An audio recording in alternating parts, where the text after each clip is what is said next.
Good morning to each and everyone. So we are the Yellow Group. So we're going to present to you our research which titled International Employment for Filipinos, Position and Advocacy. So for the background, Filipino workers prefer to work abroad to find suitable job because the Philippines are not able to provide sufficient job opportunities. This study tries to determine the level of awareness of the respondents towards the issue of overseas employment, to be able to know their positions and to know if the respondents are actively participating in any advocacies that helps and support about OFW's welfare. So we have three objectives. First, to determine the level of awareness of the respondents in terms of gender, age, and occupation. Next is to find out the position of the respondents on the issue of overseas employment. And lastly, to establish the level of advocacy of the respondents on the Filipino working abroad. Next, for the statement of the problem, this study sought to determine the position and advocacy on state-sponsored international employment for Filipino. The aim of this study was to find answers for the following questions. Number one, what is the profile of the respondents in terms of gender, age, and occupation? Next, what is the level of awareness of respondents towards the state of the Filipino in working abroad? Next, what is the position of the respondents on the issues of overseas employment? Next, what is the level of advocacy of the respondents for the Filipino working abroad? And lastly, is there a significant difference in the level of awareness of the respondents between the state of the OFWs and the position of the respondents when classified according to their profile? For the population and sampling, in our research, we use the purposive and convenient sampling to elicit details of the international employment for Filipinos, position and advocacy. We also have 20 professional respondents, specifically the OFW, and 20 students that ages 18 to 22 and 23 and above. For the instrument, the study used a three-category survey questionnaire on international employment for the Filipino, position, and advocacy. Before the actual collection of data and analysis, the researchers conducted a validity test, resulting to 0.944 Cronbach alpha. This means that the statements in the survey are reliable. For the gathering of data, the researchers ethically asked permission from the respondents to answer the survey questionnaire. All participants were given a letter of consent and agreed to take part in this study. The survey and the guide questions were administered online and follow-up questions through phone calls. Respondents were given clear instructions before the conduct of the survey and were allowed to ask questions for clarification. Instruments were administered in the last week of May to the first week of June for the survey. All results were retrieved a week after. Ethical guidelines were put into place for the research period. Participants were fully aware or fully informed regarding the objectives of the study, while they were reassured that the data collected are completely confidential. There will be no physical harm to that may endanger the respondents for the entire duration of the study. Next, for the profile or the demographic profiles, we have gender, age, and occupation. Under the age, we have 20 female with a percentage of 50% as well as 20 male with a percentage of 50%.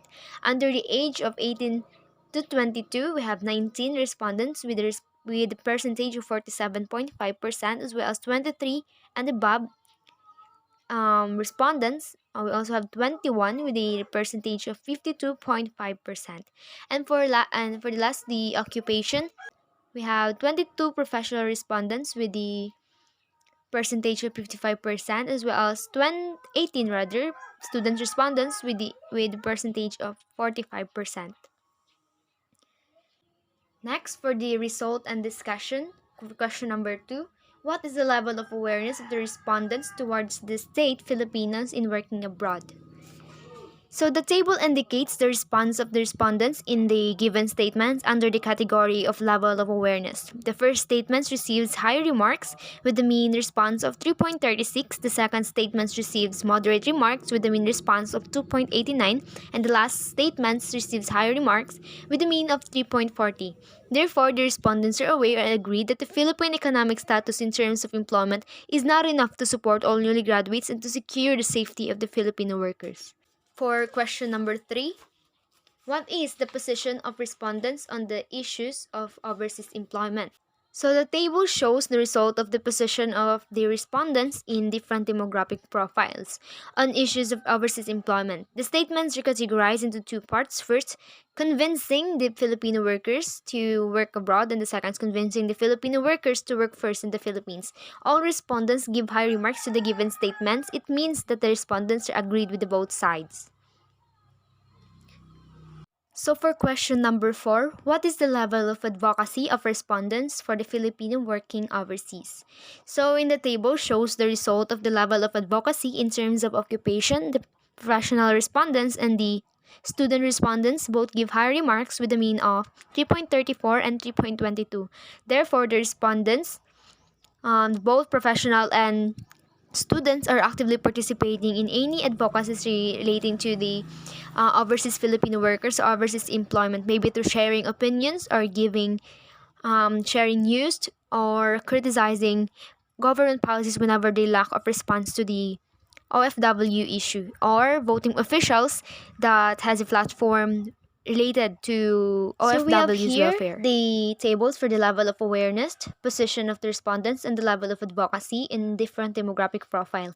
Under the level of awareness, the female gives high remarks with a mean of 3.32, as well as male who gives high remarks with a mean of 3.15. This only means that the both genders are aware of the OFWs or employment or overseas employment issues.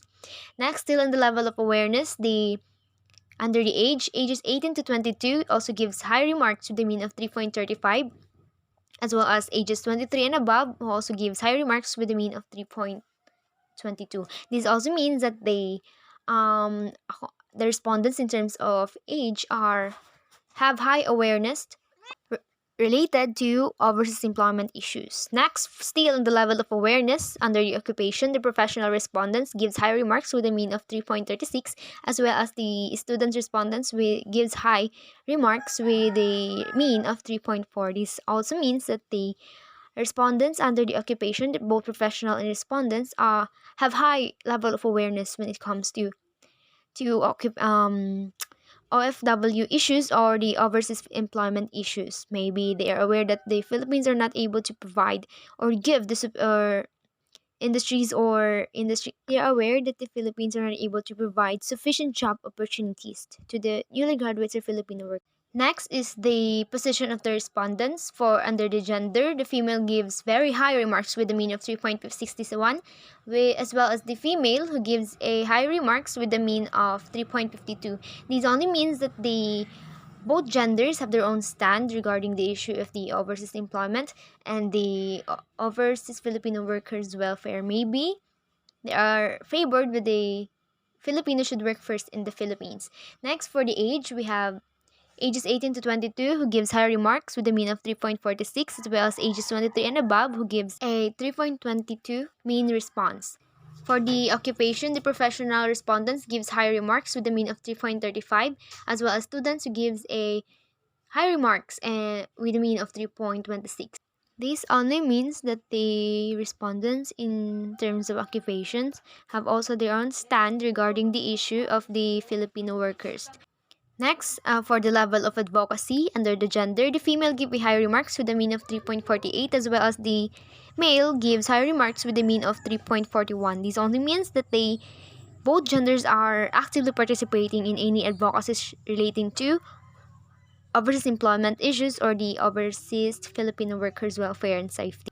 Next, under the ages 18 to 22 also gives high remarks with a mean of 3.22, as well as the ages 23 and above who also gives high remarks with a mean of 3.38.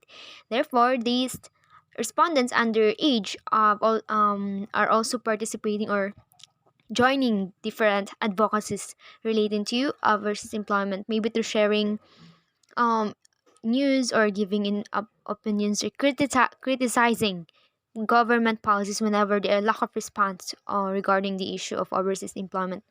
Next is the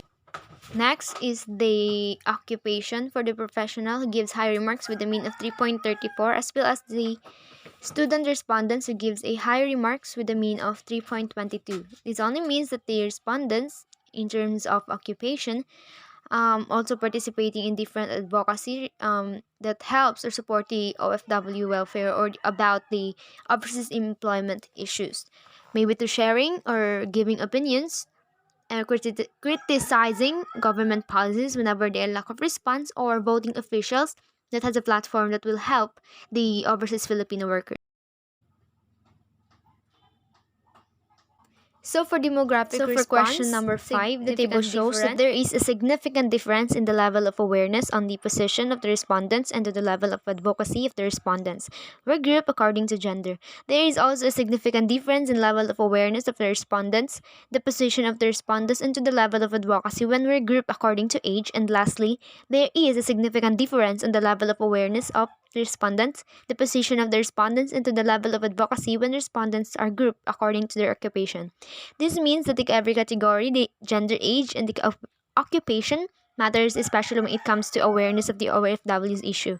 For some respondents have already knowledge about it. According to OECD 2009 states that in the past few decades, the educational experience, success, and eventual outcomes that prevail for male and females have such improved. Next, for the recommendations, first we have the campaign for OFW's welfare. The Philippine government should execute or implement more campaigns and advocacies to accommodate all OFW issues to help specific individuals, families, groups, or communities in terms of needs. Similarly, to ensure that every people in the society may have their voice to hear on issues related to OFW. This campaign for OFWs' welfare is to ensure the safety of the OFWs and to give them the right to speak for their rights and opinions. Next, for secured employment contract, the Philippine Overseas Employment Administration or POEA should secure the best possible terms and conditions of employment to Filipino contract to avoid illegal recruitment. The secured employment contract for the Filipino aims to obtain job security. The secured employment contract for Filipino aims to provide security and protection for both the employer and the employee, and it also binds both parties to do their duties and responsibilities. Next is for the implementation effective consultation mechanism for OFW safety. The OWA Overseas Welfare Workers Administration should intensify the protection of welfare of the overseas Filipino workers to secure their interests, family, and should institute a effective consultation mechanism to ensure the protection of overseas Filipino workers. It aims to share information regarding the situation of the Filipino workers abroad on circumstances that affect the work health and safety of the OFW, and to establish an effective mechanism for regular communication on work health and safety. And last, for medical care programs for OFWs. Philippine government should provide medical assistance, especially who experience exploitation or abuse. It aims to provide medical assistance and hospitalization benefits to OFW, especially those in vulnerable situations. That would be all. So this is the Yellow Group. Thank you.